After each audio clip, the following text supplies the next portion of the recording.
అసలు ఆపరేషన్ సింధూర్ మీద మీ అభిప్రాయం ఏంటి? పర్ఫెక్ట్ రివెంజ్ అంట. Tit for tat. అంటే ఏమంటారు, ఒక కన్నుకి కన్ను అన్నట్టుంది. ఎట్లా అంటే 46 మెంబర్స్ ఇన్నోసెంట్ ఫ్యామిలీస్ని, నేను ఇక్కడ ఇన్నోసెంట్ ఫ్యామిలీస్ అంటున్నా, ఇన్నోసెంట్ పర్సన్స్ అని అంటలేదు. ఎందుకు చెప్పాలా? అక్కడ చంపింది అందరూ కూడా వాళ్ళ ఇంట్లో ఉన్న హస్బెండ్ని, ఫాదర్స్ని. సో వాళ్ళ వల్ల ఫ్యామిలీ మొత్తం వాళ్ళ మెంబర్ని కోల్పోయినట్టే. సో ఫ్యామిలీస్ 46 అక్కడ వాళ్ళ ఫ్యామిలీస్ని కోల్పోయినట్టు, 46 ఫ్యామిలీస్ నష్టపోయినట్టు. సో వాళ్ళకి తగ్గట్టు అంటే కరెక్ట్ వితిన్ 14 days ఆఫ్ అటాక్లో ఈ రివెంజ్ అనేది తీసుకోవడం నార్మల్ విషయం కాదు. అది కూడా ఇంత బాగా, ఇంత ప్లాన్డ్గా, ఇంత ఆర్గనైజ్డ్గా, ఇంత సిస్టమాటిక్గా. మహేష్ బాబు డైలాగ్ ఒకటి ఉంటుంది చూడండి, అతడు మూవీలో ఎంత సిస్టమాటిక్గా కొట్టిండు అని. ఇది కూడా అంతే, అంత సిస్టమాటిక్గా ఎవరిని టార్గెట్ చేసిండో వాళ్ళని చంపారు. సో ఇది పర్ఫెక్ట్ రివెంజ్ అంట నేనైతే. అండ్ ఇందులో మోడీ గారి పాత్ర గురించి మనం మాట్లాడుకుంటే దీనికి పేరు కూడా చాలా ఎమోషనల్గా పెట్టడం జరిగింది, సింధూర్ అని చెప్పి.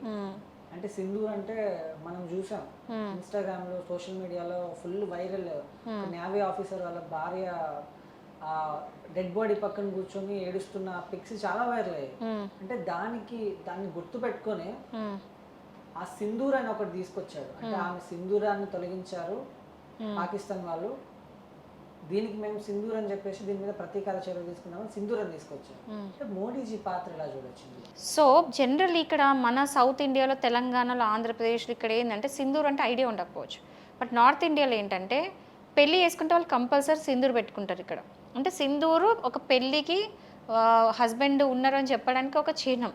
సో ఆ సింధూర్ని వీళ్ళు తొలగించేశారు, ఓకే, చంపేశారు. సో దానికి రివెంజ్గా తీసుకున్నట్టుగా ఇక్కడ మోడీజీ గారు ముందుకు వచ్చి ఇది ఎవరి ప్లాన్ పక్క పెడితే పేరు అనేది కరెక్ట్ సూటబుల్ అయింది.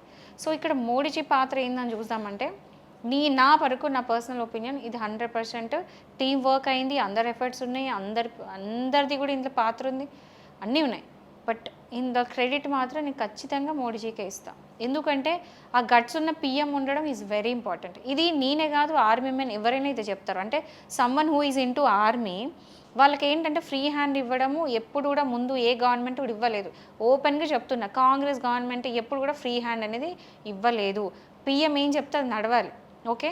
అది అంటే వాళ్ళు చెడు చెప్పినా మంచి చెప్పినా కరెక్ట్, ఎలాంటి ఇన్స్ట్రక్షన్స్ ఇచ్చినా కూడా ఆర్మీ పాటించాల్సిందే. But for the first time guts ఉన్న పిఎం వచ్చాడు. సో ఆ గట్స్తోని మీ ఇష్టం, మీరు ఏమైనా చేసుకోనని ఇస్తే వీళ్ళు చేసి సక్సెస్ఫుల్గా చూపించారు. 100% సక్సెస్ఫుల్ రేట్ ఇది. సో ఇక్కడ 100% పాత్ర అయిందే, క్రెడిట్ అంటే అయిందే అంటా నేను. సో ఇప్పుడు పాకిస్తాన్ పహల్గామ్ అటాక్ చేసింది, మనం సింధూర్ అటాక్ చేసినాం, ఇలాంటివి అటాక్స్ జరుగుతాయి. ఇప్పుడు ఈ చర్య తర్వాత పాకిస్తాన్ కూడా సైలెంట్ ఉండకపోవచ్చు, మేబీ ఇంకో చర్య చేయొచ్చు, ఇంకొక ఏదో ఒక అటాక్ జరుగుతుంది. అటాక్ జరిగితే అంటే భారతదేశంలో ఇప్పుడున్నటువంటి గవర్నమెంట్ ఎలాంటి ఇన్స్ట్రక్షన్స్ ఇస్తుంది ఇక్కడున్నటువంటి పీపుల్స్కి? సో దట్ ఈస్ వై ఈ మాక్ డ్రిల్స్ అనేది ఉన్నది. పబ్లిక్కి చాలామంది తెలియపోవచ్చు ఎందుకు ఈ మాక్ డ్రిల్స్ ఏంటి, ఏదో గేమ్ లాగా ఉంది. మాక్ డ్రిల్స్ పర్పస్ ఏంటి అంటే సగం మంది తెలిసి ఉండొచ్చు, సగం మంది తెలిసి ఉండకపోవచ్చు. బట్ మాక్ డ్రిల్స్ అనేది ఎందుకు ఉంది అంటే, బై ఛాన్స్ మనం ఇప్పుడు అటాక్ చేసినాం, వాళ్ళు రిటాలియేట్ చేసుకుంటే వాపస్ మన మీద కనుక అటాక్ చేస్తే మనం సివిలియన్స్ అంటే మనం జనరల్ పబ్లిక్ ఎట్లా ప్రిపేర్ అయి ఉండాలి, వార్ అటాక్ అయితే మనం ఎట్లా దానికి డిఫెండ్ చేసుకోవాలి, మనం ఎట్లా ప్రొటెక్ట్ చేసుకోవాలి, కాపాడుకోవాలని చూపించడానికి ఈ మాక్ డ్రిల్స్ అని చూపిస్తారు. సో మీరు వీడియోస్ అబ్జర్వ్ చేసి ఉంటే ఏంటంటే, ఒకవేళ అటాక్ అట్లనే పొందటం, మీరు కార్ లైట్స్ ఆఫ్ చేసుకోండి, ఆఫీస్ లైట్స్ ఆఫ్ చేసుకోండి, డార్క్ చేసి పెట్టండి. ఒకవేళ ఏమైనా వినిపించిన సైరన్స్ అట్లా వినిపించిన టేబుల్ కింద దాక్కొని, స్కూల్లో కూడా మాక్ డ్రిల్స్ చేయించారు. సో ఇవన్నీ కూడా ఇన్స్ట్రక్షన్స్ ఎందుకు ఇస్తున్నారంటే, మనం ఒక సివిలియన్స్, ఒక కామన్ పబ్లిక్ మనం ప్రొటెక్ట్ చేసుకోవడానికి ఇచ్చే మాక్ డ్రిల్, ఓకేనా. అంటే ఎక్కడో అక్కడ మనం స్పెక్టేట్ చేస్తున్నాం, మేబీ జరగవచ్చు, వాళ్ళు ఊరికే ఉండకపోవచ్చు, మనం ఎందుకంటే వాళ్ళ దగ్గర కూడా మిసైల్స్ ఉన్నాయి, మన దగ్గరే కాదు వాళ్ళ దగ్గర ఉన్నాయి. బట్ మనకేంటంటే ఇక్కడ ఐఎన్ఎస్ విక్రాంత్ ఆల్రెడీ లాంచ్ చేసి ఉంది. సో వాళ్ళ మిసైల్కి ఒకవేళ వాళ్ళు లాంచ్ చేద్దాం అనుకున్నారు, దానికంటే ముందే 10 seconds ముందే మనం ఉంటాం. ఆల్రెడీ ప్రిపేర్డ్ అయి ఉన్నారు కాబట్టి ఇదంతా ప్రిపరేషన్ తర్వాతనే అటాక్ అనేది చేసింది, ప్లాన్డ్గా చేసింది. సో పబ్లిక్ అర్థం చేసుకోవాల్సింది ఏంటంటే, మాక్ డ్రిల్స్ ఉట్టిగా ఏదో టైంపాస్కి చూడొద్దు, టీవీలో వీడియోలలో ఎక్కడైనా కూడా కరెక్ట్గా చూసి ఆ ఇన్స్ట్రక్షన్స్ అనేది నేర్చుకోండి, తెలుసుకోవాలి. ప్రతి ఒక్కరు చిన్నపిల్లలతో మొదలు పెడితే ముసలాళ్ళ వరకు అందరికీ కూడా మాక్ డ్రిల్స్ అంటే ఏంటి, అది ఎలా చేయాలనేది తెలియాలి. సో బేసికల్ ఏంటంటే ఇది చాలా వెల్ ఆర్గనైజ్డ్ ప్లాన్. అంటే ఈరోజు మనకి మాక్ డ్రిల్స్ అని చెప్పారు, మార్నింగ్ తెలియకుండా అటాక్ కూడా చేశారు మిడ్ నైట్లో.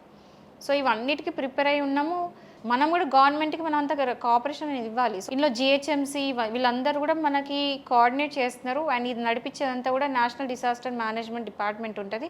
వాళ్ళు సెక్షన్ 65 కింద ఇవన్నీ కూడా చేస్తున్నారు. మాక్ డ్రిల్స్ ఇవన్నీ కూడా చేస్తున్నారు వాళ్ళ డ్యూటీ లాగా. అండ్ ఇఫ్ ఇన్ కేస్ ఒక వార్ అనేది జరిగితే భారత్కి పాకిస్తాన్కి మనకి ఎలాగో తెలుసు పాకిస్తాన్ ఓడిపోతుందని, బట్ కొంతమంది ఉగ్రవాదులు ఎట్లుంటారంటే ఇంకా వాళ్ళ ప్రాణాలను కూడా అర్పించి మనం చూసాం ముంబై ఇన్సిడెంట్లో కానీ సినిమాల్లో కూడా చూస్తుంటాం, అలా పెట్టుకొని వచ్చి వాళ్ళు చచ్చిపోతారు, ఇలాంటివి చూస్తూ ఉంటాం. అంటే ఇఫ్ ఇన్ కేసు వాళ్ళు ఎలాగో సీలో నుంచి వచ్చి అటాక్ చేసేదానికి లేదు. నావీ వాళ్ళు ప్రిపేర్ అయి ఉన్నారు. ఐఎన్ఎస్ విక్రాంత్ వాటర్ మిసైలేనే కదా. సో సముద్రం నుంచి వాళ్ళు వచ్చి అటాక్ చేయడానికి లేదు, ఎందుకంటే మన ఆర్మీ వాళ్ళు ఆల్రెడీ ప్రిపేర్డ్ ఉన్నారు అక్కడ. సో ఇఫ్ ఇంకా వాళ్ళు బార్డర్ ద్వారా చేస్తారంటే అస్సలు నో ఛాన్స్, బార్డర్ నుంచి చేసే అవకాశమే లేదు. ఇంకా ఎయిర్లైన్స్ అంటారా, ఎయిర్లైన్స్లో కూడా మన వాళ్ళు అలర్ట్గా ఉన్నారు. ఇంకా వాళ్ళకున్న నెక్స్ట్ ఆప్షన్ ఏంటంటే జమ్మూ కాశ్మీర్లో నుంచి వాళ్ళు పాత వాళ్ళు ఎవరైనా వాళ్ళకి సంబంధించిన అంటే వాళ్ళ ద్వారా త్రూ అటాక్స్ అయ్యే పరిణామాలు ఉండొచ్చు అంటారా? జమ్మూ అని మీరు అంటున్నారు, హైదరాబాద్ అని నేను అంటున్నా. ఎందుకు తెలుసా, ఆన్ రికార్డ్స్ లేకుండా హైదరాబాద్లో ఒక వందల సంఖ్యలలో పాకిస్తానీస్ ఉన్నారు. ఓకే, అది ఓల్డ్ సిటీలో ఉన్నారు. మీరు వినే ఉంటారు తుపాకీ మూవీలో, మనం స్లీపర్ సెల్స్ గురించి వినే ఉంటారు. తుపాకీ మూవీలో అది క్లియర్గా చూపిస్తారు. ఏంటంటే మన మధ్యలో తిరుగుతూ మనలాగానే ఉంటూ చిన్న చిన్న షాపులలో పనిచేస్తూ చిన్న చిన్న షాప్స్ పెట్టుకొని ఎలా అంటే ఇక మన ఫ్రెండ్స్ మన రిలేటివ్స్గానే ఉంటారు, కానీ వాళ్ళందరూ స్లీపర్ సెల్స్. వాళ్ళు ఏంటంటే వాళ్ళు పాకిస్తాన్ పనిచేస్తుంటారు. సో ఇలాంటి వాళ్ళు ఉంటారు. సో కాశ్మీరే కాదు, ప్రతి ప్లేస్లో అలర్ట్ అనేది ఉండాలి. ఇప్పుడు మీరు అన్నట్టు బార్డర్లో ఫైట్ చేస్తారు, సముద్రంలో ఫైట్ చేస్తారు, గాలిలో ఫైట్ చేస్తున్నారు, అందరికీ ప్రిపేర్డ్ అయి ఉన్నాం. బట్ ఇంటర్నల్గా ఉన్న ఇంట్లో దొంగలను ఎవరు పట్టుకుంటారు? అది చాలా కష్టం. బయట వాళ్ళని పట్టుకోవడం ఈజీ, ఇంట్లో దొంగలను పట్టుకోవడం చాలా కష్టం. సో ఏంటంటే ప్రతి ఒక్కరు అలర్ట్ ఉండండి. ఏదన్నా కనుక మీరు సస్పీషియస్ మూమెంట్స్ ఉన్నాయి, ఏదైనా తేడా కొట్టింది అనుకోండి, ఎక్కడైనా మీకు బ్యాగ్ అనిపించడం, ట్రైన్స్లలో, బస్సులలో, బయట రోడ్ మీద, షాపింగ్ మాల్స్, ఎక్కడైనా సరే, స్కూల్స్లలో ఏదన్నా సస్పీషియస్గా డౌట్ఫుల్గా అనిపించింది, తేడా కొడుతుంది అనుకోండి, ఇమీడియట్గా పోలీస్ స్టేషన్కి 100 కొట్టి మీరు ఇన్ఫార్మ్ చేయండి. ఎందుకు అంటే ఇలాంటి అటాక్స్ అయ్యే అవకాశం ఉంది, ప్రతి ఒక్కరికి అర్థమైంది. అలర్ట్ ఉండాలి. ఏదో ఐపీఎల్ మ్యాచ్ చూసినట్టు లేకపోతే ఒక సినిమా చూసినట్టు కూడా ఉండకుండా ఫీల్ కూడా జాగ్రత్తగా ఉండాలి. అదే కదా, ఇండియన్ సంబంధించినటువంటి ఆర్మీ కానీ లేకపోతే ప్రభుత్వం కానీ కొన్ని ఇంటిమేషన్స్ ఇస్తుంది, సౌత్ ఇండియా కూడా అలర్ట్గా ఉండండి, నార్త్ ఇండియా ఒకటే కాదు అనేసి. సో అంటే అటాక్ అనేది జరగబోతుంది అని ఒక అనుకోవచ్చా? ఇది అనుకోవచ్చు, అది జరగవచ్చు, జరగపోవచ్చు. బట్ జరుగుతుంది అని మనం ప్రిపేర్ అయి ఉండడం తప్పులేదు. అట్లా అని చెప్పి ప్యానిక్ అవ్వద్దు. ఎవ్వరు ప్యానిక్ అవ్వడానికి లేదు, ఎందుకంటే మనం అందరం చాలా ప్రిపేర్డ్ అయి ఉన్నాం. మొత్తం ప్రిపరేషన్ అయిన తర్వాతనే ఈ అటాక్ జరిగింది. Army is well prepared, even police department is well prepared. అందరూ కూడా చాలా అలర్ట్గా ఉన్నారు. సేమ్ టైం పబ్లిక్ కూడా అలర్ట్ ఉండాలి. పబ్లిక్ అలర్ట్ ఉండాల్సింది 2 విషయాలు. ఒకటి ఏంటంటే ఈ మాక్ డ్రిల్స్ ఏవైతుందో అది నేర్చుకోండి. రెండోది ఏంటంటే ఏదన్నా ఇప్పుడు ఆర్మీ వాళ్ళు తిరుగుతున్నారు, చుట్టూ తిరుగుతున్నారు అంటే ఇది చాలామంది వీడియోస్ కూడా బయటకు వస్తున్నాయి. ఇది కూడా చెప్తున్నాను నేను, క్లియర్ వినండి. ఏంటంటే బయట ఎవరో ఆర్మీ వాళ్ళు తిరుగుతున్నారు, మనకి ఏంటంటే ఇప్పుడు మనకు ఒక రోగం తయారైంది. స్నాప్చాట్లో స్నాప్స్ తీయడము, స్టోరీస్ పెట్టడము, ఇన్స్టాగ్రామ్ స్టోరీస్ పెట్టడం, ఏదో ఎక్సైటింగ్ అనిపించింది నేను ఫస్ట్ ఉండాలి స్టోరీ పెట్టడానికి, కానీ ఇర్రెస్పాన్సిబుల్గా ఉండి సోషల్లీ రెస్పాన్సిబుల్ లేకుండా ఆ వీడియోస్ క్యాప్చర్ చేసి స్టోరీలలో పెట్టి లీక్ చేయకండి. ఆ కాన్ఫిడెన్షియాలిటీ అనేది లీక్ చేయకండి. ఇప్పుడు మీరు కాన్ఫిడెన్షియల్ మ్యాటర్ లీక్ చేస్తే ఏంటంటే ఎనిమీస్ జాగ్రత్త పడతారు, అలర్ట్ అవుతారు. నష్టం ఎవరికి? ఎండ్ ఆఫ్ ద డే మళ్ళీ మనకే. సో ఇలాంటివి ఏవి కూడా వీడియోస్ లీక్ చేయకూడదు. ఇది స్టోరీలాగా పెట్టుకోండి, ఇది స్టోరీలాగా పెట్టండి, అవి కావు.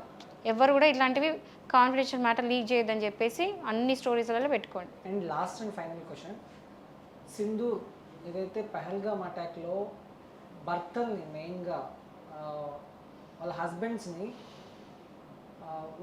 మతం అడిగి మరీ చంపడం జరిగింది. ఆ సింధూరాన్ని తుడిపేశారు. ఈ సింధూర్తో వాళ్ళకి న్యాయం జరిగిందా? అంటే సింధూర్ ఏ కలర్లో ఉంటుంది? రెడ్ కలర్లో ఉంటుంది. సింధూర్ని మనం రివెంజ్ తీసుకున్నాం బ్లడ్తోని. సో రివెంజ్ పర్ఫెక్ట్గా తీసుకున్నాం. Red for red.